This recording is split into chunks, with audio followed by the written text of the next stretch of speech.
তওবা করবেন কিভাবে? তিন ভাবে। তিন জিনিস একসাথে হলে তওবা হয়। চ আকার চা লেখলে চা হয় না, শব্দ হয়। চা পাতা চিনি পানি একসাথ করলে চা হয়। ছয়কা চা লিখলে কি হয় না? চা হয় না, চায়ের শব্দ। তওবা তওবা করলে তওবা হয় না, তওবার শব্দ হয়। তিন জিনিস একত্র করতে হয়। এক নাম্বার, আল্লাহকে বলতে হবে দিল দিয়ে কলিজার ভেতর থেকে যে আল্লাহ আমি গুনাহ ছেড়ে দিলাম। দুই, আর করব না মালিক, আমি ওয়াদা দিলাম। তিন, আমি লজ্জিত মাওলা, আমি মাফ চাইলাম। খোদার কসম যদি দিল থেকে কেউ বলে, ছেড়ে দেওয়ার নিয়তে আসলেই বলে এবং ছেড়ে দেওয়ার জন্য গুনাহ চেষ্টাও করে, আল্লাহ বলবে বান্দা এই গুনাহ যদি আসমান পরিমাণও হয়, সমুদ্রের ফেনা পরিমাণও হয়, পৃথিবীর সবচেয়ে উঁচা পাহাড়ের চাইতে যদি উঁচা হয়, আমি একসাথে মাফ করে দিলাম। গাফারতু লাকা ওয়ালা উবালি, কোনো পরোয়া না করে মাফ। ইন আতাইতানি লাইলান আতাইতুকা লাইলান, আল্লাহ বলে যদি গুনাহ নিয়ে তওবা করার জন্য রাত গভীরে আসো, আমি রব্বুল আলামিন রহমত মাগফিরাত নিয়ে রাত গভীরেই আসবো। ওয়া ইন আতাইতানি নাহারান আতাইতুকা নাহারান, আল্লাহ বলে বান্দা তুমি যদি দিনে আসো চোখের এক ফোঁটা পানি নিয়ে গুনাহ মাফ চাওয়ার জন্য, খোদার কসম আমি রব্বুল আলামিন দিনের আলোতেই বা রহমত আর মাগফিরাত নিয়ে আসবো। তুমি আসবে যখন, আমি আসবো তখন। ইয়াবনা আদম কুম ইলাইয়া আমশি ইলাইকা, হাদিসে কুদসিতে আছে আল্লাহ বলেন বনি আদম তুমি আমার জন্য দাঁড়াও, আমি আল্লাহ তোমার জন্য হাঁটবো। ওয়ামশি ইলাইয়া উহারবিলু ইলাইকা, তুমি বান্দা আমার জন্য হাঁটো, আমি তোমার জন্য দৌড়বো। তুমি আসবে যে দূর, আমি আসবো তার চাইতে বেশি। তুমি আসবা এক বিঘত, আমি আল্লাহ আসবো এক হাত। তুমি আসবা এক হাত, আমি আসবো দুই হাত। তুমি আসবে হাঁটতে হাঁটতে, আতাইতুকা হারওয়ালা, আমি রব্বুল আলামিন রহমত নিয়ে আসবো দৌড়তে দৌড়তে। কাউকে বলবো না ওয়ালা উবালি, কাউকে শোনাবো না, কাউকে ডাকবো না, তোমার বাপ কেউ না, গ্রামবাসী কেউ না। রাতের 4টায়, রাতের 3টায় অন্ধকার পৃথিবীতে তুমি একাকী চোখের পানি ফেলে মাফ চাইও বান্দা, আমি একাই তোমারে মাফ করে দেব। মাফ করে দেব বান্দা। আল্লাহ আমাকে চলেন ভাই, অতএব গুনাহ ছেড়ে দেন, আল্লাহর নাফরমানি ছেড়ে দেন, আল্লাহর নাফরমানি ছেড়ে দেন। বাবা কষ্ট করছেন, আমারও কষ্ট লাগতেছে, আপনাদের অনেক কষ্ট হয়েছে। এত রাত আপনারা বয়স্করা বাবারা বসছেন, সবাই মিলে গুনাহ ছেড়ে দেন, বলেন ইনশাআল্লাহ। এক মুমিনের মৃত্যু পর্যন্ত 2টা ডিউটি একজন মুসলমান, 1 গুনাহ বর্জন, 2 আদেশ পালন। এটাকেই বলে তাকওয়া, এরই বলে মুত্তাকি, একেই বলে জান্নাতি। গুনাহ বর্জন, হুকুম পালন। বলেন মুমিনের ডিউটি কয়টা? 1। বলেন 1 নম্বর কি? 2 নম্বর আদেশ। আগে হলো গুনাহ বর্জন, এরপরে হলো আদেশ। কারো মনে করেন সতর খোলা, আবার তার নামাজের ওয়াক্ত, তো নামাজ পড়া এটা হলো নেকি, সতর খোলা এটা হলো গুনাহ। এখন এই কোনটা আগে দায়িত্ব? এসব বুঝছেন? নামাজের বাহিরে ফরজের মধ্যে একটা আছে কিনা? তাহলে কি বুঝা গেল? বুঝেন নাই কথা? সতরও খোলা, নামাজও সামনে। তো নামাজ পড়লে নেকি, সতর খোলা থাকলে কি? গুনাহ। প্রথম দায়িত্ব কি? এই মানে সতর টাকা, এরপরে কি? গুনাহ বর্জন, প্রথম জিম্মাদারি এটা। এজন্য প্রিয় সন্তান, যতক্ষণ পর্যন্ত তুমি পাক নাফাকের পার্থক্য করবা না, ততক্ষণ নামাজ পড়তে মন চায়। আমি না, আমার বাইকটা দিলেও হইতো না। আব্দুল কাদের জিলানিরও যদি বাইকটা তোমারে দেয়, বাইজিৎ বোস্তামিরও যদি বাইকটা দেয় হবে না, তুমি তো নাপাক, তুমি তো পেশাব করে টয়লেট পেপার ব্যবহার করো না, পানি ব্যবহার করো না, তোমার শরীর নাপাক। এই নাপাক থাকার কারণে অধিকাংশ মুসলমানের নামাজ পড়ার কোনো আগ্রহ জন্মায়। আপনি আমার সাথে চ্যালেঞ্জ করে দেখেন, একটা ছেলে, একজন বাবা যারা বেনামাজি, আপনি দয়া করে 15 দিন নিয়মিত প্রত্যেকবার টয়লেট পেপার নিয়ম মাফিক ব্যবহার করেন, সুন্দর করে আলেম থেকে বুঝে নেন, ঢিলাকুলুক পানি ব্যবহার করেন, তাহলে শরীরও পাক থাকবে, কাপড়টাও পাক থাকবে ইনশাআল্লাহ। খোদার কসম, দিল থেকে ফেরেশতা আপনাকে নামাজের সেজদা দেওয়ার জন্য প্রতি সেকেন্ড উৎসাহিত করবে। এ তোমরা ছেলেদের হালাত হলো এই কারণে আব্বা, নারী দেখতে দেখলে, মোবাইলের নারী দেখলে বীর্যপাত হয়, অশ্লীল দৃশ্য দেখলে বীর্যপাত হয়, উলঙ্গ ছবি দেখলে বীর্যপাত হয়, হারাম কল্পনা করলে বীর্যপাত হয়, অসৎ বন্ধুদের সাথে অসভ্য কথা বললে, নারীকে নিয়ে জিনা ব্যভিচারের কথা বললে বীর্যপাত হয়। এতে করে শরীর তোমার নাফাক থাকে, দুর্গন্ধ থাকে। এমন নাফাক শরীরে ইবাদতের আগ্রহ জাগে, এমন অপবিত্র দেহে ইবাদতের আগ্রহ জাগে, আগ্রহ জাগে। আল্লাহ আমাদেরকে হেফাজত করে, আল্লাহ আমাদের সন্তানদেরকে হেফাজত করে। একটা একটা করে ছেলে ফিরতে থাকো আগামী দিনে, মনে রাখো বাপ, আমরা দিন রাত আমরাও কষ্ট করতেছি, চেষ্টা করতেছি। ইহুদি বেঈমানরা, শোনো ভাইয়া, এই যে ফিলিস্তিন এবং গাজার মুসলমানদেরকে এভাবে নিশ্চিহ্ন করে ফেলছে, এর মানে কি? একটা ছেলে হইলো ভাইবো, যদি বিষয়টা এমন হয় যে এরা ফিলিস্তিনের মুসলমান যদি সব মেরে ফেলে, তো এরপরে ইসরায়েলের আক্রমণ বন্ধ হয়ে যাবে। তো তাইলে আমরা নিরাপদ হইলাম কেন? আমরা এত নিশ্চিন্ত হইলাম কেমনে যে আমরা এক ওয়াক্ত নামাজও করি না? আমাদের কাছে দুনিয়াবি সামান, দুনিয়াবি জিনিস এগুলোও কম, আবার আমাদের রবের সাথেও সম্পর্ক কম, তাহলে আমরা তো তাদের চাইতেও দুর্বল। কথা বোঝেন নাই? আমাদের কাছে তো দুনিয়াবি তাদের সমপরিমাণ অস্ত্রও নাই, আবার আমাদের রবের সাথেও আমাদের সম্পর্ক কমে যাচ্ছে। তো আমরা বিজয় হবে কিভাবে? আমাদের বিজয় হবে কিভাবে? ইসরায়েলের প্রধানমন্ত্রী জাতিসংঘে এই বেঈমান যখন ভাষণ দিতে দাঁড়াইছে, এই যে গতকালকে না জানি তার আগের দিন, তো পৃথিবীর প্রায় 100 দেশের প্রেসিডেন্ট, প্রতিনিধি তারা উঠে গেছে, তার ভাষণ শুনে নাই, পুরাটা হল রুম খালি করে ফেলছে। 2, 4, 10, 20 জন মানুষ পড়ছে, ঘৃণা পড়ে। কিন্তু এই বেঈমান এর পরেও তার বক্তব্য 1 মিনিটের জন্য সে থামায় নাই, সে খালি জায়গাতে বক্তব্য দিচ্ছে। কি মনে করেন? গাদ্দার। বুঝেন না? আমি যদি এখন আইসা বসলাম, আর আমি আইয়া যদি দেখি যে আমার দেখেই আপনারা, আমি বইছি আর সবটি লোক উঠতে চলে গেলেন, আমার দিলে চাইবেনি বক্তব্য দিতে যে আমার কিরে এই লোকটি আমার এইভাবে বেইজ্জতি করলো। আমি বসছি মাত্র, লোকটি সব উঠতে চলে যাচ্ছে এখন আমারে দেখা। তখন আমি বলবো কিনা যে এমন ওয়াজের গোষ্ঠী গিলে যাবে না তো ওয়াজ। কিন্তু ও কত বড় গাদ্দার, সে ঠিকই বক্তব্য দিছে, পুরা বক্তৃতা দিছে, এবং সে পরিষ্কার বলছে গোটা পৃথিবী না, পৃথিবীর সব শক্তি যদি একসাথেও বলে সে গাজার উপরে আক্রমণ থামাবে না। 1 সেকেন্ডের জন্য তার শব্দে কোনো অনুশোচনা নেই। কিছুদিন আগে সে বলছে যে এই পৃথিবীতে যার কাছেই একটি বড় মোবাইল আছে, এই নেতানিয়াহু বলছে, হ্যাঁ, সে বলছে যার হাতে একটা বড় মোবাইল আছে সারা পৃথিবীর, মনে রাখতে হবে তার হাতেই আমাদের ইসরায়েলের একটা টুকরা আছে।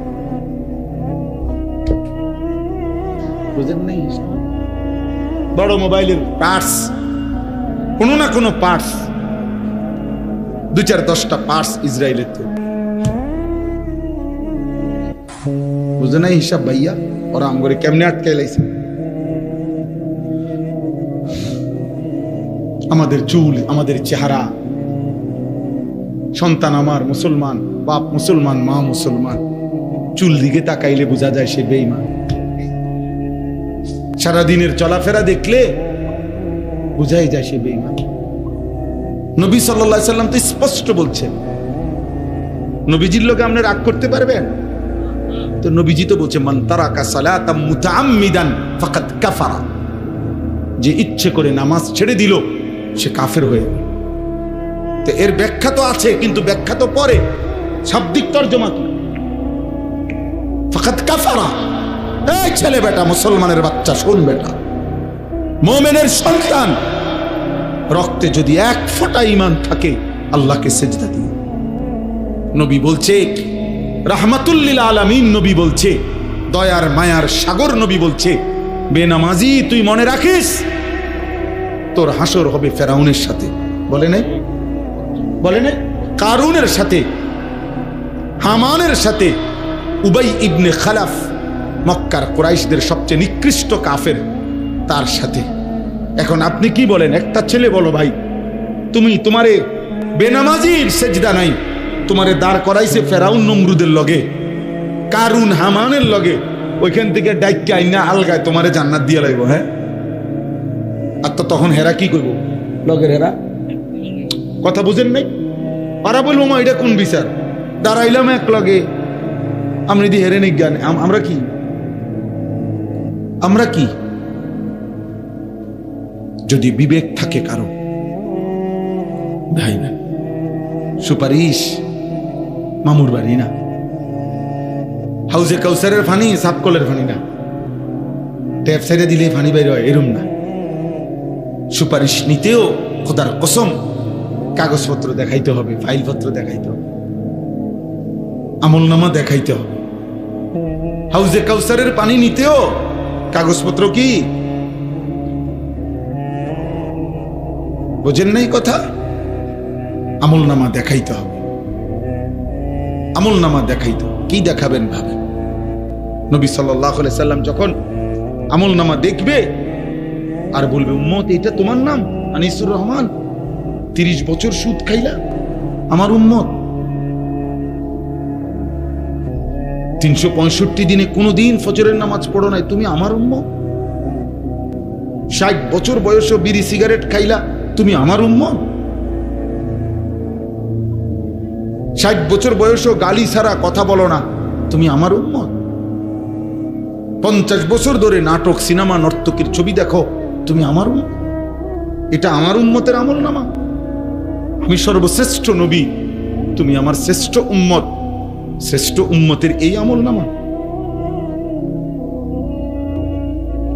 নবী বলবেন, আমার কেমনে বেইজ্জতি করলাম উম্মত, আমি কেমনে আমার মালিকের সামনে এটা দেখাবো কেমনে যে রব্বুল আলামিন এটা আমার উম্মতের আমল। বলে, বলো না ভাই, একটা ছেলে বলো, একজন বদলাও, একজন বদলাও দোস্ত, একজন বদলাও, একজন ফিরে আস। আমি তো শুরুতেই বলছি, আমি নির্বাচনের প্রার্থী না, আমার কোনো মার্কা নাই, ভোটের আশায় আসি নাই, আখিরাতের আশায় আসছি, আখিরাতের আশায়। মজার কথা শুনবেন আপনি, আমি আছি সারা দিনে ভাত খাইনি, আমার ব্যস্ততা আমার এখনো খাওয়ার সুযোগ দেয়।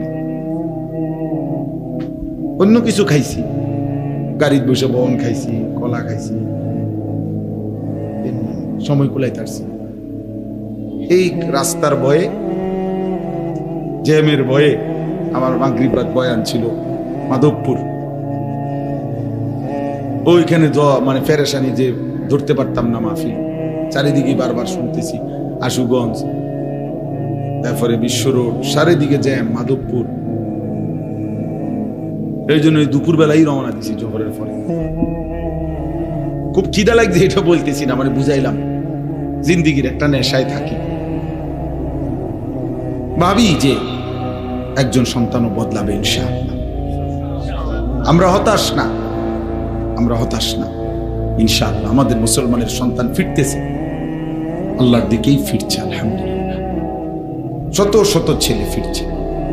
এজন্য দোস্ত, আল্লাহ তাআলা রাত গভীরে আমি শেষ করলাম, আল্লাহ তাআলা বললেন, কুল্লিল মুমিনিনা, হে নবী আমার, আপনি আমার সমস্ত ঈমানদার পুরুষদেরকে বলে দেন, জওয়ান হোক বুড়া হোক, আমি আল্লাহর আদেশ শুনায়ে দেন, ইয়াগুদ্দু মিন আবসারিহিম, তারা যেন সকলেই ভিন নারী, যে নারী দেখার অনুমতি নাই, ভিন নারী থেকে, হারাম দৃশ্য থেকে তারা যেন তাদের চোখ নামিয়ে রাখে। এজন্য স্পষ্ট শরীয়তের বিধান। 1 নাম্বার হলো, যে নারী দেখার অনুমতি নাই, প্রিয় বন্ধু, মোবাইলে কিংবা টেলিভিশনে কিংবা রাস্তায় কিংবা বাড়িতে উঠানে কোথাও তাকে দেখার অনুমতি নাই। আল্লাহ বলছে চোখ নামা। 2 নাম্বার, কারো সতর দেখার, পুরুষের সতর যেটুকু, এটুকু পুরুষ হয়েও দেখার অনুমতি নাই, নারীর সতর দেখার অনুমতি নেই। আল্লাহ বলেন চোখ নামা, চোখ নামা, চোখ নামা। জওয়ান ছেলে তুমিও চোখ নামাও, বুড়ো চাচা আপনিও চোখ নামাও, আমিও চোখ নামাই। ওয়াহফাজু ফুরুজাহুম, আল্লাহ বলেন আমার ইমানদার বান্দাদেরকে বলেন তারা যেন প্রত্যেকে নিজেদের লজ্জাস্থানও হেফাজত করে, জিনা যেন না করে, ব্যভিচার যেন না করে, পুরুষে পুরুষে কোনো অপকর্ম যেন না করে, পুরুষে নারীতে যেন কোনো অপকর্ম না করে, নারী নারী যেন কোনো অপকর্ম না করে, নিজের হাতকে যেন অপকর্মে নাপাক ব্যবহার না করে, যেই কোনো রকমে নিজের হারাম যৌন চাহিদা যেন পূরণ না করে। আল্লাহ বলছে বিনিময়ে আল্লাহ একটা মজার ওয়াদা দিছেন। আল্লাহ বলছে আমার বন্ধু আপনি বলে দিয়েন আমার কোনো ইমানদার বান্দা যদি, পুরুষ না মহিলা সবার জন্যই হুকুম, ওয়াকুল্লিল মুমিনাতি ইয়াগদুদনা মিন আবসারিহিন্না ওয়া ইয়াহফাজনা ফুরুজাহুন্না, পুরুষদের জন্যই হুকুম, নারীর জন্য। পুরুষকেও বলছে চোখ নামাও, নারীকেও বলছে চোখ নামাও। মহিলা বোরকা পরছে তো ঠিক আছে, বৃত্তে চশমা লাগাইছে এটাও ঠিক আছে, উর্ফে কাপড় আছে, কিন্তু এবারই চশমা বৃত্তে সব চায়। তাহলে আমনের এটাও কি না পর্দা না? কথা বোঝেন নাই আপনি? চোখ নামাইতে হবে পুরুষকেও, চোখ নামাইতে হবে কাকে? মহিলা। আমার একজন ওস্তাদ ছিলেন হযরত মাওলানা মুস্তাফা মাহমুদি, হুজুর এখনো বেঁচে আছেন। হুজুর একদিন আম করে সবকে বুঝাইছিলেন, ওই যে মেইন রোডে রাত্রিবেলা যে ট্রাক চলে, এই ট্রাকের যে হেডলাইট, এটার একটা নিয়ম আছে যে মুখোমুখি হেডলাইট, মানে এদিক থেকে একটা ট্রাক আসতেছে, এদিক থেকে একটা যাইতেছে। তো ট্রাক যদি রাত্রেবেলা এরকম মুখোমুখি হয় বা বাস, তো দোনোটারে তো 4টা হেডলাইট না, এই গাড়ির 2টা ওই গাড়ির 2টা না, তো মুখোমুখি হইলে কাছাকাছি আসলে নিয়ম হলো ড্রাইভারদের হেডলাইট ডাউন করতে হয়। দোনোজনে, দোনো গাড়ির হেডলাইট কি করতে হয়, এটা নিয়ম আছে হেদের, হেরা বোঝে, নিচের দিকে দিতে হয় আর কি। নিচের হেডলাইট ডাউন করলে দোনো গাড়ি তখন সাইড বোঝে যে আমি কোন দিকে যাবো, হে কোন দিকে যাবো। আর নয়তো যদি দোনো হেডলাইট মুখোমুখি থাকে অ্যাক্সিডেন্ট হবে। তো হুজুরের জন্য বলতেন, আল্লাহ তাআলা বলছে মুমিন পুরুষ মুমিন নারী, ছেলে মেয়ে মুখোমুখি যখন হবে, কাছাকাছি যখন হবে, দেখার সুযোগ যখনই হবে, আল্লাহ বলছে দুইজনই হেডলাইট নামায় দাও। ছেলেও চোখ নামাও, মেয়েও চোখ নামাও, পুরুষও চোখ নামাও, নারীও চোখ নামাও, তাহলে দুজনেরই সম্মান ইজ্জত দিন রক্ষা হবে। যালিকা আজকা লাহুম, আল্লাহ বলেন যে তার চোখ হেফাজত করবে এবং লজ্জাস্থান হেফাজত করবে, আমি আল্লাহ ওয়াদা দিলাম আমি তার অন্তর 100 শতভাগ পবিত্র করে দেব। পুরা দিল সাফ, একদম সার্ভেক্সন দিয়া ধুয়ে দেব, অর্থাৎ দিল সাফ করে দেব। আজকা ইসমে তাফদীল, সর্বোচ্চ পবিত্র করে দেব। ইন্নাল্লাহা খাবীরুম বিমা ইয়াসনাউন, আল্লাহ তাআলা বলে বান্দা মনে রেখো আমি আল্লাহর সাথে চালাকি করব। তাকাইয়া রয়েছে এদিকে, বাঁকা চোখে চাইতেছো হেদিকে, কেউ জিগাইলে কিও কি না করতাম এদিকে, বুঝেন? চাদুয়ানে বসে বসে বেরিয়ে চায়, জিঙ্গাইলে কাকা কি খবর, না আল্লাহ দোয়াই বাতিজা, খবরে না শুনি। ও খবর মানুষের চোখে শোনে, হ্যাঁ মানুষকে চোখ দিয়ে নি খবর শোনে কি দিয়া? তা আপনি যদি চাইয়া রয়েছেন আগ করিয়া বলেন, আপনার যদি খবরই শোনা দরকার আপনি ঘুরে বইয়েন, বোঝেন নাই? দোকানের এদিকে বইয়েন, দোকানের টেলিভিশনের এদিকে, আপনি ওইদিকে বসেন, উল্টা উল্টা বসেন, চেয়ার ঘুরে বসেন, তাহলে তো কানে শুনবেন। বেডি দেখবেন না, বলেন না?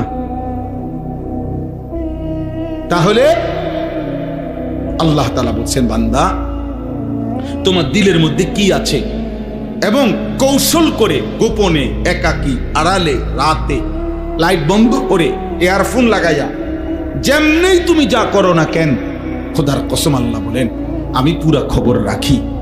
ইন্নাল্লাহা খাবীরুন, আল্লাহ খবর রাখে, আল্লাহ খবর রাখে, আল্লাহ খবর রাখে।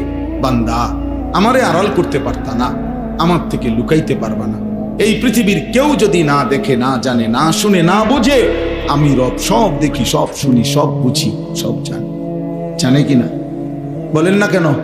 আল্লাহ তাআলা আমাদেরকে, আমাদের ছেলেদেরকে, আমাদের মেয়েদেরকে, আমাদের পর্দার আড়ালের মা বোনদেরকে হেফাজত করেন, মেয়েদেরকে বুঝায়েন, বোনদেরকে বুঝায়েন।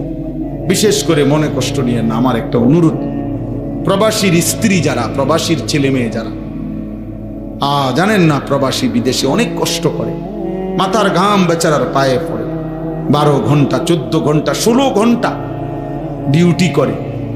এই এত লম্বা ডিউটি করে কষ্টে জমানো টাকা বুকে বাঁধা স্ত্রী সন্তানের জন্য বাড়িতে পাঠায়। সেই প্রবাসীর স্ত্রী যদি, সেই প্রবাসীর ছেলে মেয়ে যদি আল্লাহর নাফরমানি করে, হারাম কাজ করে, গুনাহ করে, পরকিয়া করে, জিনা ব্যভিচারের সাথে সম্পৃক্ত থাকে, খোদার কসম এর চাইতে বড় জুলুম আর কিছু হইতে পারে। তোমার জন্য এই স্বামী বেচারা আজকে 12 বছর 16 বছর সে তার সমস্ত সুখ কোরবানি করে সে বিদেশের মাটিতে পড়ে আছে একা, আর তুমি বোন বাজারে বাজারে করো, তুমি বাজারে বাজারে। আল্লাহ আমাদেরকে হেফাজত করেন, আল্লাহ আমাদেরকে হেফাজত করেন, আল্লাহ আমাদের সবাইকে কবুল করেন। কোরআনুল কারীমের 18 নম্বর পারা, 24 নম্বর সূরা, সূরা নূর, এই সূরার একটি আয়াত, 30 নম্বর আয়াত আমি আপনাদের সামনে তেলাওয়াত করেছি। অল্প একটু সময়, সবার কাছে অনুরোধ, মনোযোগ দিয়ে, আন্তরিকতা নিয়ে এই আয়াতটির আলোকে সামান্য কিছু কথা আমি আপনাদের সামনে আরজ করতে চাই। দয়া করে সবাই অনেকক্ষণ কষ্ট করে বসছেন, লম্বা সময় ধরে আল্লাহর কথা শুনতেছেন, আর একটু সময় সবর করে মনোযোগের সাথে বসেন। আল্লাহ আমাদেরকে তৌফিক দিন। যতজন ছেলের কাছে এই হাতে মোবাইল ধরা আছে রেকর্ডের জন্য, ভিডিও রেকর্ড, এগুলা সব নামাইতে হবে। হাতে মোবাইল ধরে রেখে রেকর্ড করা যাবে না। এই জন্য ছেলেরা, ভাই আমি কিন্তু ধমক দেবো, আর উঠাই দেবো। আজই হয়তো তুমি নিজে চলে যাও, যদি মনে করো আমার কথা মানতে পারবা না, কোনো অসুবিধা নাই, আমার চলে গেলে কোনো আপত্তি নেই। আর নাই তো মোবাইল বন্ধ করে শুনতে হবে, আর নাই তো চলে গেলে কোনো সমস্যা নেই। আমি এটা নির্বাচনী কোনো জনসভাও না, আর আমি কোনো প্রার্থীও না, আমি আমার কোনো ভোটের দরকার নাই যে আমি ভোটে লেগে আসছি, আমার কোনো মার্কাও নাই। অতএব শ্রোতা কম না বেশি এতে আমার কোনো সমস্যা নেই। আমি ব্যক্তিগতভাবে এই মেজাজ আলহামদুলিল্লাহ দীর্ঘদিন ধরে চেষ্টা করি, কম বেশি আমার কোনো সমস্যা নেই। একজনের জন্য যে পরিমাণ গুরুত্ব, 1 লক্ষের জন্য ওই পরিমাণই গুরুত্ব। আল্লাহর কথা বলা আমাদের জিম্মাদারি, একজন শুনলেও জিম্মাদারি, 1 লক্ষ শুনলেও জিম্মাদারি। নবী সাল্লাল্লাহু আলাইহি ওয়াসাল্লাম একজনকেও কালেমার দাওয়াত দিয়েছেন, ইসলামের কথা বলছেন, আবার 1.25 লাখ সাহাবীদের সামনেও আরাফাতের ময়দানে নবীজি কথা বলছেন। কাজে কোনো সমস্যা নেই, দুইটারই উদাহরণ আছে নবীজির জীবন। একজনকেও বলছেন, 10 জনকেও বলছেন, রাতেও বলছেন, দিনেও বলছেন, হরদম বলতে থাকছে। সর্বদা নবী সাল্লাল্লাহু আলাইহি ওয়াসাল্লাম আল্লাহর কথা বলতে থাকছে। নূহ আলাইহিস সালাম থেকে মানুষকে আল্লাহর দিকে ডাকার সেই যে শুরু, তো প্রত্যেক নবী রাসূলগণের সিফাত এটা যে ওনারা বলতে থাকছে। কোরআনুল কারীমের মধ্যে আছে হযরত নূহ আলাইহিস সালাম আল্লাহ তাআলার নিকট বলছেন, ক্বালা রাব্বি ইন্নী দাআউতু কওমি লাইলাম ওয়া নাহারা। নূহ আলাইহিস সালাম বললেন, আয় আল্লাহ, আমি আমার জাতিকে আপনার দিকে ডেকেছি লাইলাম ওয়া নাহারা, রাতেও দিনে, রাত দিন আমি আপনার দিকে ডাকছি। আ'লানতু লাহু, ঘোষণা দিয়ে দিয়ে ডাকছি। আসরারতু লাহু, গোপনে গোপনে ডাকছি। দাআউতুহুম জিহারা, প্রকাশ্যে সবার সামনে আমি ডাকছি। কোন সূরত আল্লাহ আমি বাকি রাখি, একাকী, প্রকাশ্যে, গোপনে, ঘোষণা দিয়া, সব হালাতে আমি আপনার বান্দাদেরকে ডেকেছি 950 বছর। ফালাবিসা ফীহিম আলফা সানাতিন ইল্লা 50 আমা। কোরআনুল কারীমে আল্লাহ নিজে বলছে যে নূহ আলাইহিস সালাম তার জাতির মাঝে ছিলেন 50 কম 1000 বছর, মানে 950 বছর। আল্লাহ তাআলা বলছেন 950 বছর এমনি বলা তো সহজ বিষয়। এমনি 950 টাকা আর 950 বছর এক কথা। 950 টাকা মানে তো 50 টাকা কম 1000, মামুলি টাকা। কিন্তু 950 বছর, সুবহানাল্লাহ, কি পরিমাণ ধৈর্য, কি পরিমাণ ধৈর্য দেখাইছে। এবং সবচেয়ে বড় কথা হইল কোনো বৈচিত্র্যতা নাই, অর্থাৎ ভিন্ন ভিন্ন এলাকায় না, একই এলাকায়, একই জনগোষ্ঠীর কাছে। আজকে চীন, কালকে জাপান, আজকে সিলেট, কালকে ব্রাহ্মণবাড়িয়া, পরশু রংপুর, তারপরে দিন চিটাগাং। এটার মধ্যে একটা মজা আছে, এক এক অঞ্চলের এক এক মানুষের সাথে মেলা হইলো, মিশা হইলো, কথাবার্তা হইলো, বিভিন্ন রুচি, বিভিন্ন মেজাজের মানুষ দেখা হইলো। কেউ গ্রহণ করলো, কেউ প্রত্যাখ্যান করলো, কিন্তু এক এলাকায় নির্ধারিত কিছু মানুষের মধ্যেই তিনি 950 বছর লাগাতার বলে গেছেন। খামখেয়ালি কথা। এবং নূহ আলাইহিস সালামের এই দীর্ঘ হায়াত কিন্তু ওনার কওমের লোকদের কিন্তু স্বাভাবিক হায়াত ছিল। মানে এটা আবার বুঝবেন যে, মনে রাখবেন, মানে এমন না যে ওনার এলাকার মানে ওনার কওমের লোকরাও এক একজন 700-800 বছর বয়স, এমন না। ওরা স্বাভাবিক হায়াত। উনি আল্লাহ তাআলা এটা মুজিজা দিয়েছেন, উনি হায়াত পেয়েছেন এত। কিন্তু অন্যান্য স্বাভাবিক মানুষ স্বাভাবিকভাবে মারা গেছে। এই জন্য তাফসীরের মধ্যে আছে কোন কোন ফ্যামিলির 7 পুরুষ নূহ আলাইহিস সালাম কালেমার দাওয়াত দিয়েছে। 7 পুরুষ বুঝেন না, মানে যেমন আমার দাদা, আমার আব্বা, আমি, তার আমরা 3 পুরুষ, মানে 3 স্টেপ। এখন আমার ছেলে তো 4র্থ পুরুষ। তো এরকম 7 পুরুষও এক ফ্যামিলির কবরে চলে গেছে, কেউ কালেমা গ্রহণ করে না। মানে ধরেন না, দাদা, দাদার বাপ, দাদার দাদা, হ্যাঁ, আবার দাদার ফুত, ফুতের ঘরে নাতি, নাতির ঘরের ফুত, এরকম আর কি।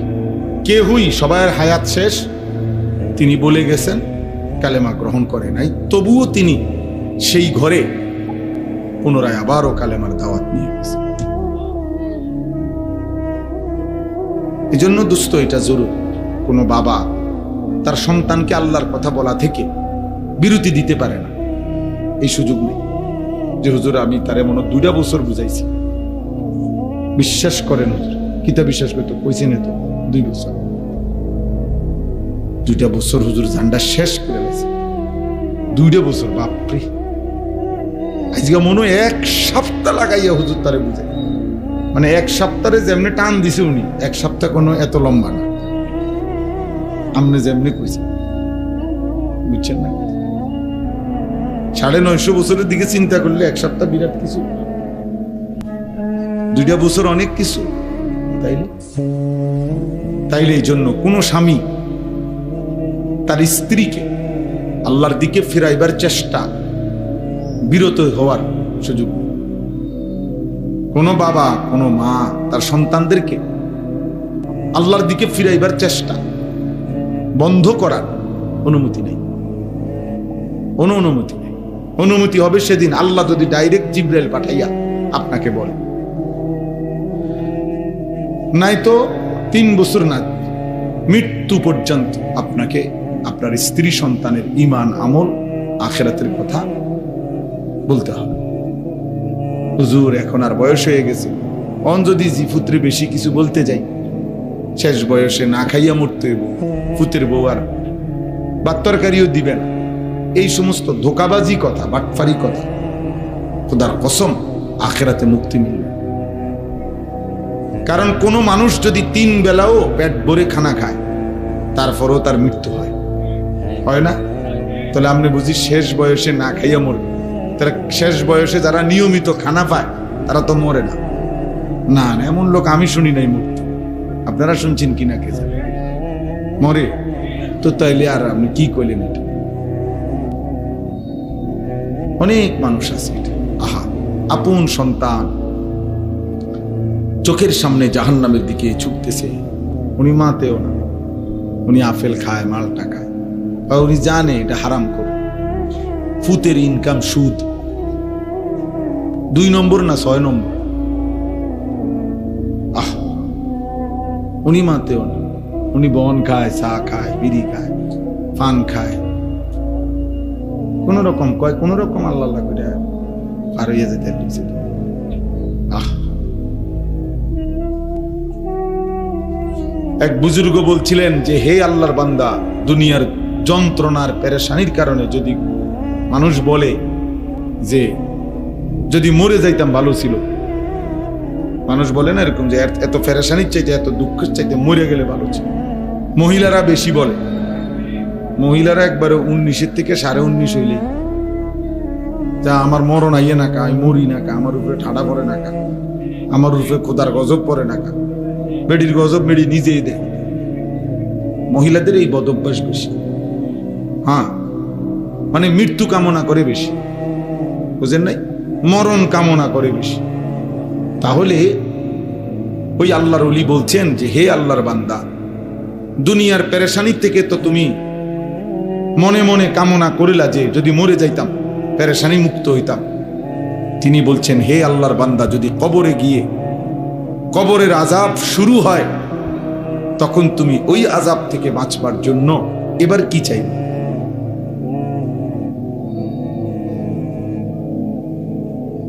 বুঝেন নাই? দুনিয়ার পেরেশানি থেকে বাঁচার জন্য তো আপনি মৃত্যু চাইলেন, আচ্ছা তো মরলেন আর কি। তো এখন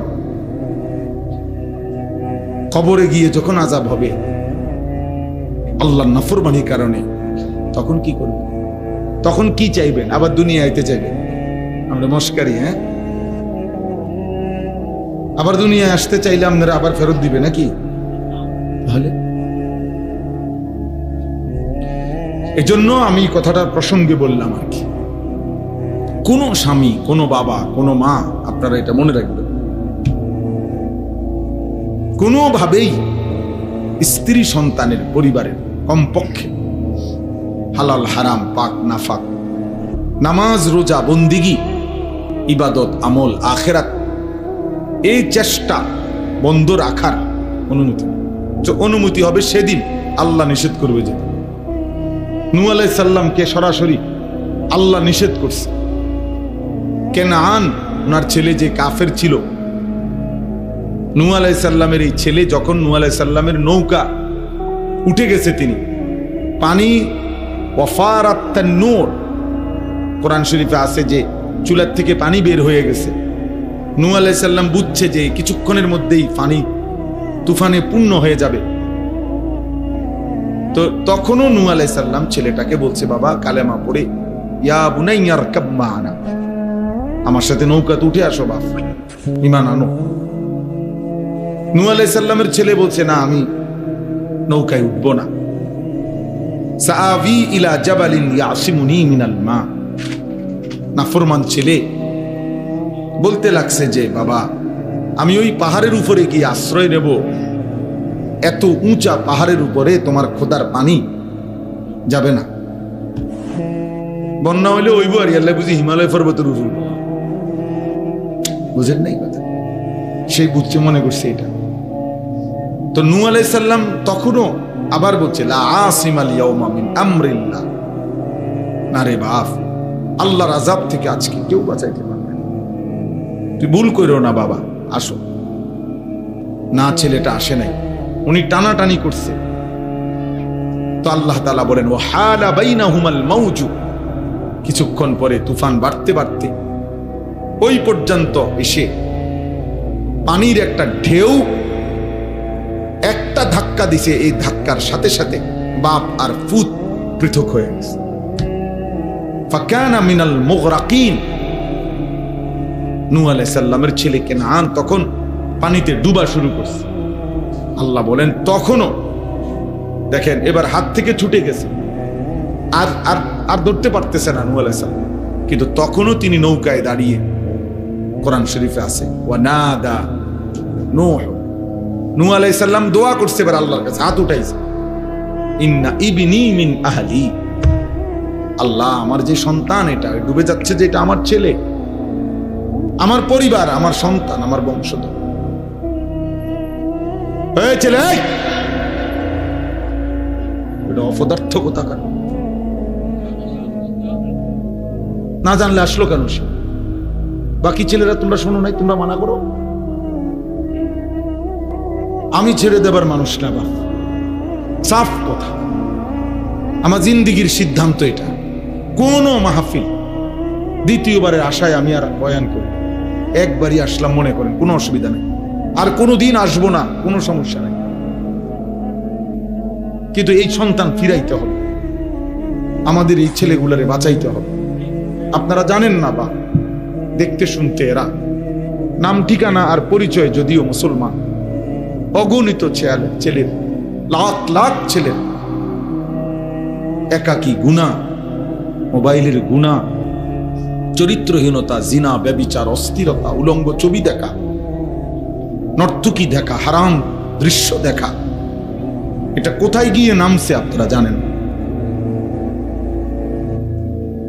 বয়স্ক বাচ্চা ছাড়া আপনারা জানেন না, আপনারা কোনো আন্দাজই করতে পারেন নাই এখনো যে আপনাদের এক এক সন্তান, নাতি নাতনি যারা নিজের ইচ্ছে মতো বড় মোবাইল ব্যবহার করে, যারে বাধা দেওয়ার ফিরাবার কেউ নাই, যার সারা রাত নিয়ন্ত্রণ করার মতো কেউ নাই, খোদার কসম আপনারা জানেন না ওরা কি করে। এই বলি, আমার সাথে ব্যক্তিগতভাবে শত শত যুবকের, কিশোরের আমার সাথে সম্পর্ক আছে, আমি ব্যক্তিগতভাবে এই মেহনত করি, আলাদা আমার প্ল্যাটফর্ম আছে, আমার কাজ আছে আলাদা, শুধু যারা কিশোর নৌজওয়ান নিয়ে কাজ করি আমি জানি। ক্লাস 9-এর ছেলের গুনাহ শুনলে, ক্লাস 9-এর ছেলের জিনা ব্যভিচারের কথা শুনলে পাগল হয়ে যাবে, পাগল হয়ে যাবে। আমি শিক্ষে রেখান কি বলে,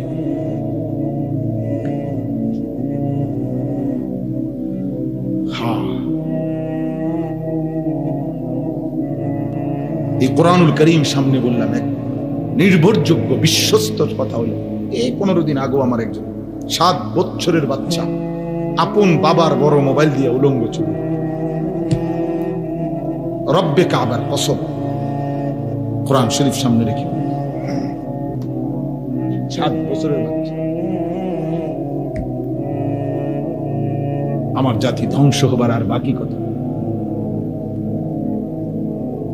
বলেন।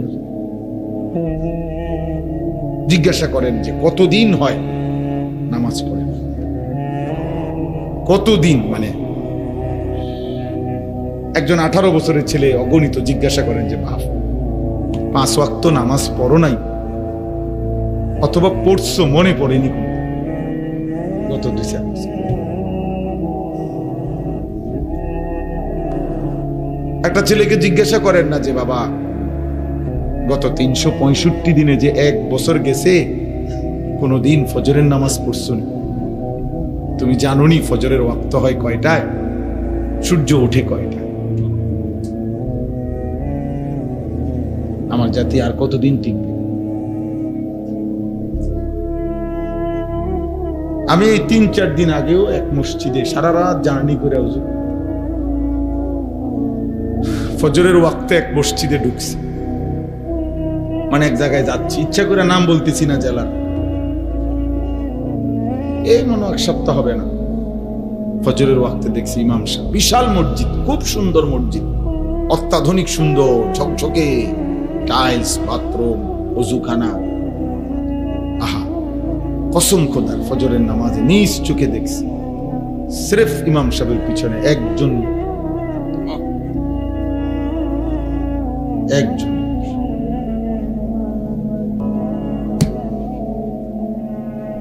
হ্যাঁ, এখনো যে আমরা ভাত মাছ খাই, এটাই তো আশ্চর্য। এখনো যে বাতাস বয়, এখনো যে রোদ ওঠে, সূর্য ওঠে, চাঁদ ওঠে, এটাই তো আশ্চর্য, এটাই আশ্চর্য। আল্লাহ হেফাজত করে। এই জন্য আপনারা, আমি তো এই কথাটাই বুঝাইতেছি যে নূহ আলাইহিস সালাম শেষ যখন হাত উঠাইছেন যে আল্লাহ আমার ছেলে এটা ডুবে যাইতেছে, অথচ সে কাফের, কিন্তু এই সময়ও উনি হাত উঠাইছেন, ইন্না ইবনি মিন আহলি ওয়া ইন্না ওয়াদাকাল হক ওয়া আনতা আহকামুল হাকিমিন। এ তখন কোরআন শরীফে আছে সূরা হুদের মধ্যে 12 নম্বর পারা। আল্লাহ তাআলা ডাক দিয়ে বলছে, ইয়া নূহ, হে নূহ, থামো থামো, ইন্নাহু লাইসা মিন আহলিক, এত বড় বেঈমান তোমার সন্তান হইতে পারে না। আল্লাহ বলছে এত বড় বেঈমান কোন মুমিনের সন্তান নয়। ইন্নাহু আমালুন গায়রু সালিহ, এটা বেআমল সন্তান, এটা বেআমল সন্তান, তার জন্য তুমি হাত উঠাবা না, দোয়া করবা না। ফালা তাসআলনি, কোরআন শরীফের আয়াত, ফালা তাসআলনি, অতএব তুমি এর জন্য আমার কাছে কিছু চাইও না, আমি মাফ করব না, আমি আল্লাহ মাফ করব না। গফফার, গফুর, রহমান, মালিক, আল্লাহ বলতেছে আমি মাফ করতাম না, আমি মাফ করব না, হাত নামো। এই কোরআন শরীফে আছে। তখন নূহ আলাইহিস সালাম হাত নামাই ফেলছে, বুঝছে আর হবে না, মালিক আর মাফ করবে না বলে দিছে। ফালা তাসআলনি, আল্লাহ বলছে এমন নাফরমান সন্তানের জন্য আল্লাহর কাছে কিছু চেয়েও না। এই জন্য আপনাদেরকেও বলিনি, বেনামাজি, বেহায়া এমন সন্তানের জন্য আল্লাহর কাছে কি চাই? আমরার কাছে আল্লাহর রহমতে 12 লাখ টাকা ব্যবস্থা করছি, তারা সময় দিছে কম, 12 দিনের ভিতরে কইছে টেহাডি মিলাই। কি কষ্ট যে করছি হুজুর, 6 লাখ জমি বেচছি, 3 লাখ কিস্তি লইছি, 3 লাখ সুদে লইছি, লই আল্লাহর রহমতে আমরা দোয়া ফলাগারে বিদেশ পাঠাইবার নিয়ত করছি। খাস দোয়া করে, আমি খাস দোয়া করতাম, হারাম কর তোর সুদের উপরে আমি দোয়া করতাম। হ্যাঁ নাফরমান, তোর কিস্তির উপরে আমি দোয়া করতাম। হ্যাঁ আমি খাস দোয়া করতাম, আমি ব্যাক কর। আপনার হারামের উপরে দোয়া করলে, আপনি জিজ্ঞাসা করেন আলেমকে, কোন হারামের উপরে কেউ যদি আল্লাহর কাছে কিছু চায়, দোয়া করে, তার ঈমান থাকে না।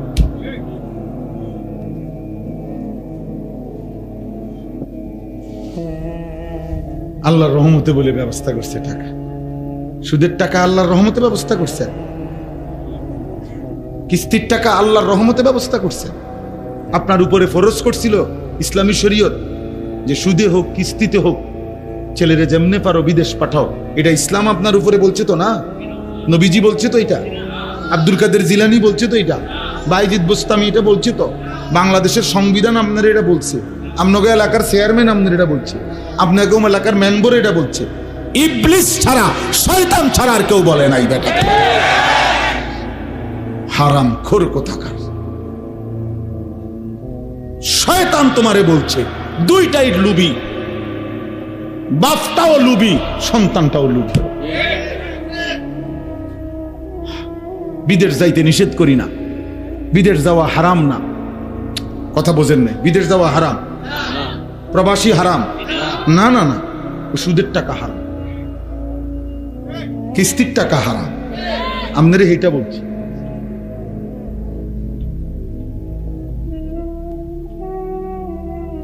অতএব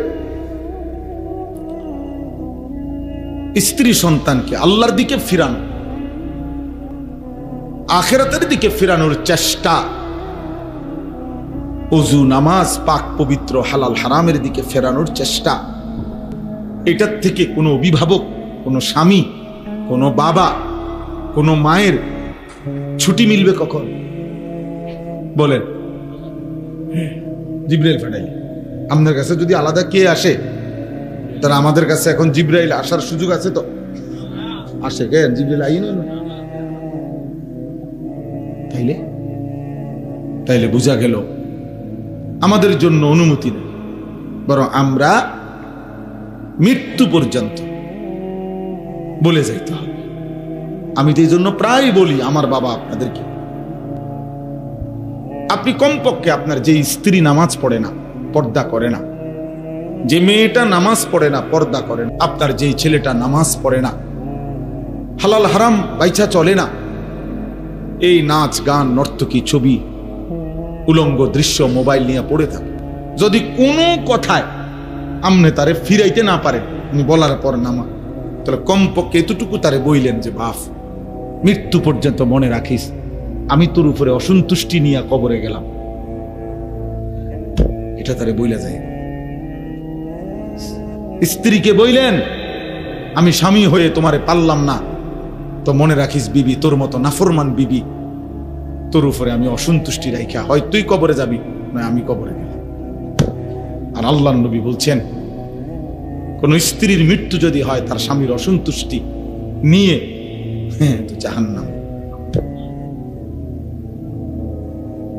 হলে কি আপনি না পাইলে দূর করে আপনি কই কিচ্ছু দিয়ে মাতে না, আপনি দিয়ে আপেল খান, ওটার ফুতে টেহা দিয়া, ওটার ফুতে একটা সেজদা দেয় না, এক ওয়াক্ত নামাজ পড়ে না, ওটা টেহা দিয়া আপেল খায়, বালটা খায়। আল্লাহর রহমতে আসি বালা আমনে গো দোয়ায়, 10 জনের দোয়ায় গপ মারে, চা দোয়ানে কি সুন্দর কথা কয়, বিড়ি খাইতে খাইতে আসি আল্লাহর রহমতে, আল্লাহ ভালোই রাখছে, এই যে আল্লাহ ভালোই তো রাখছে, বিড়ি খাইতেছেন তো বুঝাই যায় আল্লাহ যে ভালো রাখছে, ভালোর দশা যে বিড়ি, আল্লাহ যে ভালো রাখছে আপনার, তো বুঝাই তো যে আপনি চা দোয়ানে বসে বসে টেলিভিশনে নাচ গান দেখতেছেন, নর্তকীর ছবি দেখতেছেন, নাটক সিনেমা দেখছেন, এই তো ভালো রাখছে নাকি? এটাই ভালো থাকা মুমিনের। কোন মুসলমান গুনার উপরে থাকা, এটা ভালো থাকা। আপনার ছেলের বউ পর্দা করে না, হালাল হারাম মানে না, আপনি ভালো আছেন না? আপনার একটা ছেলে ফজরের নামাজ পড়ে না, আপনি ভালো আছেন না?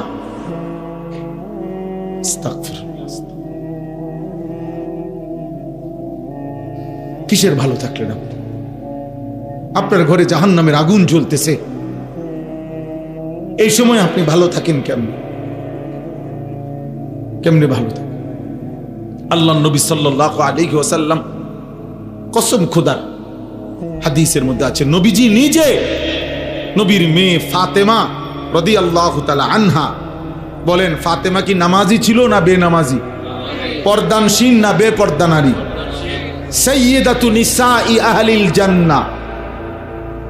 নবী নিজে বলছে ফাতেমা আমার জান্নাতের নারীদের সর্দার।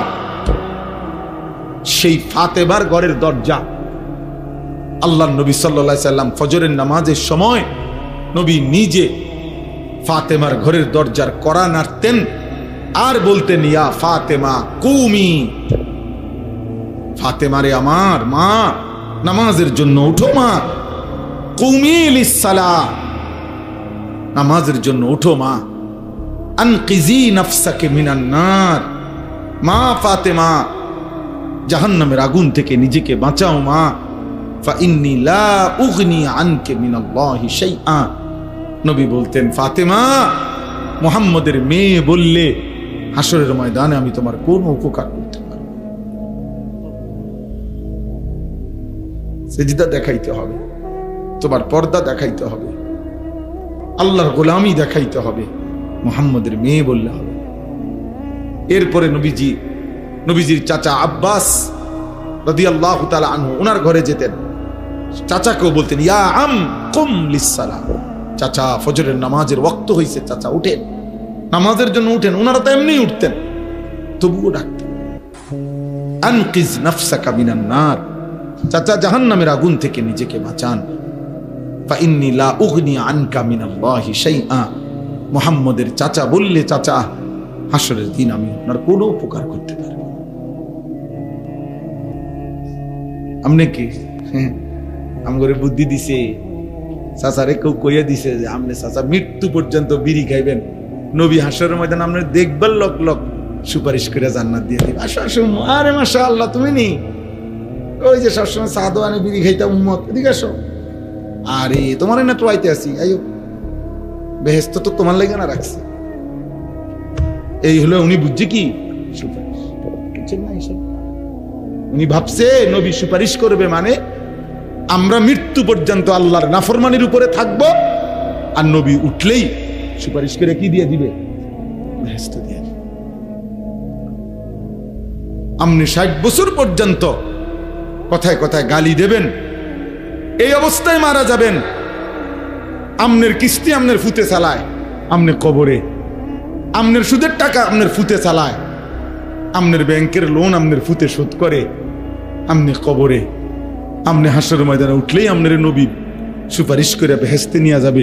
এই তো সুপারিশের অর্থ না কি? এটাই তো মনে হয় না? যদি কেউ ভেবে থাকেন এমন, তো ধোঁকা খাইছেন, ধোঁকা। ওমা ইয়াখদাউনা ইল্লা আনফুসাহুম ওমা ইয়াশউরুন, ধোঁকা খেয়েছেন, বুঝেন নাই। কোরআনুল কারীমের মধ্যে আল্লাহ বলছেন আমার মুমিন বান্দা কেমন হয়। আল্লাহ বলেন আমার মুমিন বান্দা নামাজও আদায় করে, আমার দেওয়া সম্পদ থেকে যাকাতও দেয়। আল্লাহ বলেন নামাজের সেজদা দিয়েও, আল্লাহর পথে পূর্ণ খরচ করেও, ওয়াকুলুবুহুম ওয়াজিলাতুন আন্নাহুম ইলা রাব্বিহিম রাজিউন। আল্লাহ বলে প্রতিটা সেজদা দিয়েও আমার বান্দা তার অন্তর আমি আল্লাহর ভয়ে কাঁপতে থাকে। যাকাত দিয়ে, আল্লাহর রাস্তায় দান করে, সাদাকা করেও আমার বান্দা তার অন্তর আল্লাহর ভয়ে কাঁপতে থাকে, আর এই কথা বলতে থাকে, হায় আমাকে তো হাসরের ময়দানে আল্লাহর কাছে ফিরতে হবে, আর আল্লাহ যদি গ্রহণ না করে আমার কি হবে?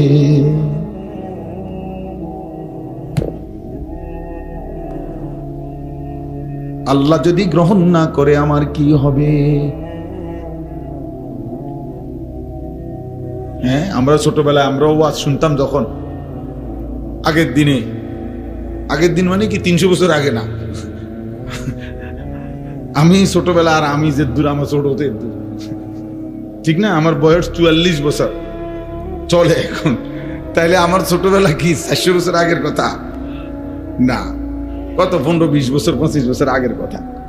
তা আমরাও ছোটবেলায় যখন ছাত্র জীবনে ওয়াজ শুনতাম, তখন শুনছি একদিন এই এক মুরব্বী হুজুরে ওয়াজে বলতেছিলেন যে ওই এক মেয়েরে বুঝানোর জন্য বলতেছিল ওনারা, এক মেয়েরে তার বান্ধবীরা বিয়ের দিন সুন্দর করে সাজাইছে, গহনা অলংকার দিয়া, শাড়ি চুড়ি দিয়া, তারে খুব সুন্দর করে নতুন বধূ সাজাইছে।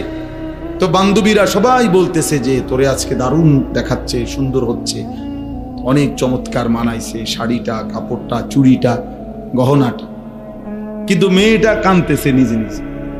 তো বান্ধবীরা বলতেছে যে আরে তোরে এমন সুন্দর সাজাইলাম, আমরা সবাই বলতেছি সুন্দর লাগতেছে, আর আজকে তোর বিয়ে, কাঁদতেছো কেন? কান্দার কি আছে এখানে? তখন ওই মেয়ে চোখের পানি ফেলে বলতেছে, হায় সখী বান্ধবীরা, তোমরা তো সবাই বলতেছো সুন্দর লাগতেছে, কিন্তু যার জন্য আমারে সাজাইছো সে যদি সুন্দর না বলে, ওর যদি পছন্দ না হয়, ও যদি গ্রহণ না করে, এইটা ছোটবেলায় ওয়াজে শুনছি, মালিক যদি গ্রহণ না করে, আল্লাহ যদি বলে এটার মধ্যে রিয়া ছিল, আল্লাহ যদি বলে ইখলাস ছিল না, আমার সন্তুষ্টির জন্য হয় নাই, আপনি কি বলবেন? আপনি কি বলবেন তখন? আল্লাহ যদি বলে যা আমার বন্দিগি করছো, ভাত তরকারি যা খাওয়াইছি দুনিয়ায় এটার লগে হিসাবে সমান হয়ে গেছে, তখন কথা বোঝেন নাই? মালিক চাইলে আল্লাহ তাআলা যা ইচ্ছে করেন তাই বলতে পারবেন কিনা? আমাদের কিছু বলার আছে না? তাহলে এজন্য বাপ, রাত গভীরে আমি আর দেরি করতে চাচ্ছি না, অল্প কথাই আপনাদের সামনে বললাম। প্রথম কথা এটা, ফিকির করেন, ফিকির। জিন্দিগিটা নষ্ট করে দিয়ে সবাই, জোয়ান বুড়া, ছেলেরা বাবা, মরবার আগেই হিসাব করে ফেলো।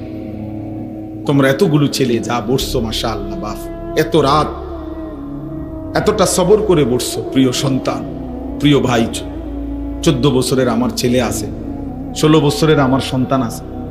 আমার প্রথম সন্তানের বয়স 16 বছর, আমার দ্বিতীয় সন্তানের বয়স 14 বছর। অতএব 14 বছরের তুমি আমার ছেলে, তুমি আমার সন্তান। 16 বছর যার বয়স তুমি আমার সন্তান, এর চাইতে একটু বেশি যার বয়স তুমি আমার ছোট ভাই।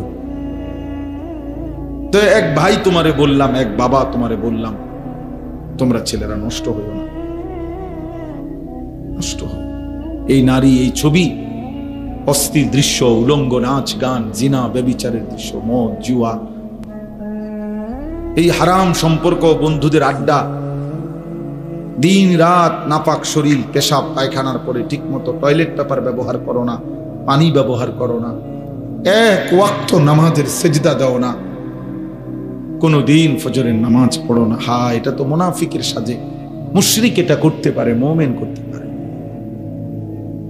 আল্লাহর কসম, নবী বলছে সাল্লাল্লাহু আলাইহি ওয়াসাল্লাম, লা ইয়াশহাদুহুমা মুনাফিকুন। আল্লাহর নবী বলেন, যে মুনাফিক, কসম খোদার, নবী বলছে সে এশার নামাজ এবং ফজরের নামাজে উপস্থিত হয় না। রব্বে কাবার কসম,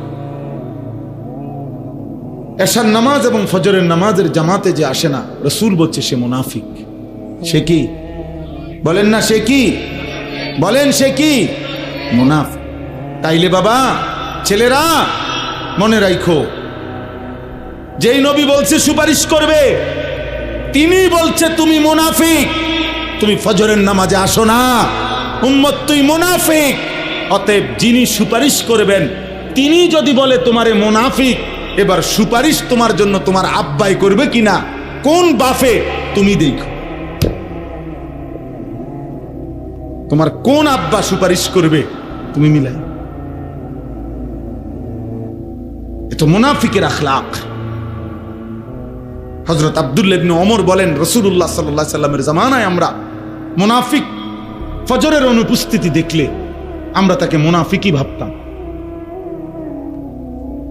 আল্লাহর নবী সাল্লাল্লাহু আলাইহি সাল্লাম কারো ঈমানের ব্যাপারে সন্দেহ করলে, মানে কালেমা পড়ছে কিন্তু নবী যদি সন্দেহ করতেন যে সে আসলে খাঁটিভাবে ঈমান আনছে কিনা, একেবারে স্পষ্ট রিওয়ায়াত আছে, আমার কাছে আরবি কিতাব আছে গাড়িতে, ওইখানে আছে নবীজি তখন ফজরের ওয়াক্তে পরে খুঁজতেন।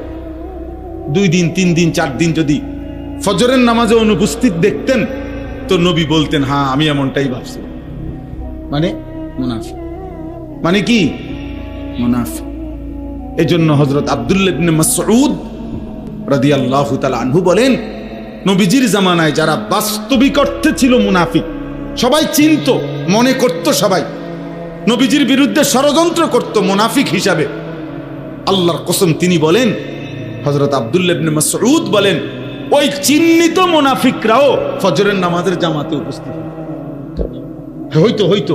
কেন? ওই যাতে করে ডাইরেক্ট কি না বলে, মুনাফিক না বলে, লুকাইবার জন্য, আড়াল করবার জন্য, যাতে মুনাফিক হিসাবে একেবারে সিল না পড়ে। বুঝেন না কথাটা?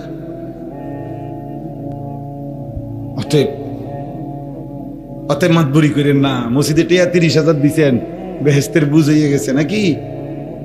হ্যাঁ, মসজিদে 4টা ফ্যান দিছে, আল্লাহর রহমতে আমরাই তো ফ্যান দিছি। কথা কয় কেমনে? আল্লাহর রহমতে হেবটা না ফ্যান দিছে, আমগো হেবটা না মসজিদের 3 কাতার টাইলসের টেয়া দিছে, আমগো হেবটা না। খালাস, বেহেস্তের বুঝ হয়ে গেছে। 4টা ফ্যানের দাম হইলো জান্নাত, 3-4 12,000, 3,000 করে। জান্নাত এত সস্তা হয়ে গেল না, আখেরাত এত সস্তা বাবা। কি বলে, কেউ যদি 100 কোটি টাকাও দান করে, সাদাকা করে, তাহলে এটা তো ইসলামের একটি আমল। কথা বোঝেন নাই আমার? দান সাদাকা এটা পুরা ইসলাম নাকি একটি আমল? আবার বলেন না। তাহলে 100 কোটি টাকাও যদি দান করে তাহলে কয়টা আমল হয়েছে? তো এটার আমনে নেকি পাইবেন, কোনো সন্দেহ না। কিন্তু নামাজ, যাকাত, হজ, রোজা, জিকির, তেলাওয়াত, তাহাজ্জুদ, 5 ওয়াক্ত নামাজ, হারাম থেকে বাঁচা, সুদ খাওয়া যে হারাম, ঘুষ খাওয়া যে হারাম, চুরি করা যে হারাম, নারী দেখা যে হারাম, নাটক সিনেমা দেখা যে হারাম, ওজনে কম দেওয়া যে হারাম, কথায় কথায় গালি দেওয়া যে হারাম, বিড়ি সিগারেট খাওয়া যে হারাম। তো এগুলা কার জন্য? এগুলোর গুনাহ বুঝেন নাই হিসাবটা? না, এগুলা সব এই 30,000-এর ভিতরে। না না না, এটা ভিতরে 30,000-এর ভিতরে।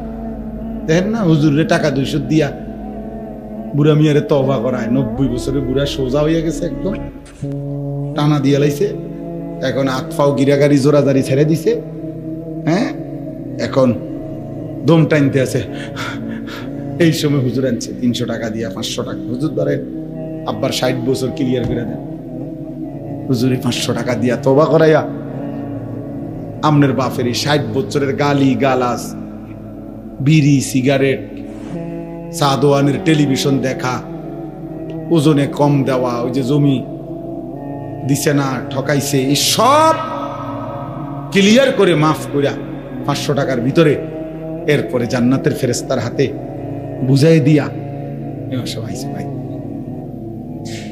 ইমাম সাহেবের বাপের সম্পত্তি জান্নাত। কথা বলেন না কেন? ইমাম সাহেবের বাপের সম্পত্তি, ইমাম সাহেব জান্নাতের টেন্ডার নিছে। তাহলে হাসরের ময়দানে ইমাম সাহেব দাঁড়াইতে হবে না? কথা বলেন। হুজুর সাহেব দাঁড়াইতে হবে না? বক্তা সাহেব দাঁড়াইতে হবে না?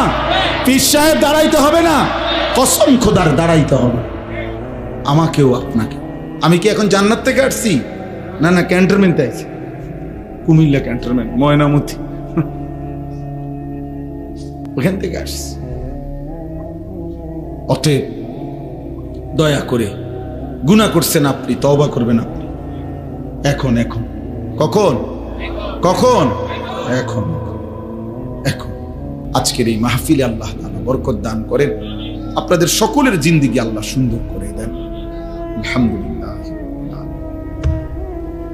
আল্লাহুম্মা আনতাস সালাম ওয়া মিনকাস সালাম, তাবারাকতা ইয়া যাল জালালি ওয়াল ইকরাম, ইয়া আরহামার রাহিমিন, ইয়া আরহামার রাহিমিন।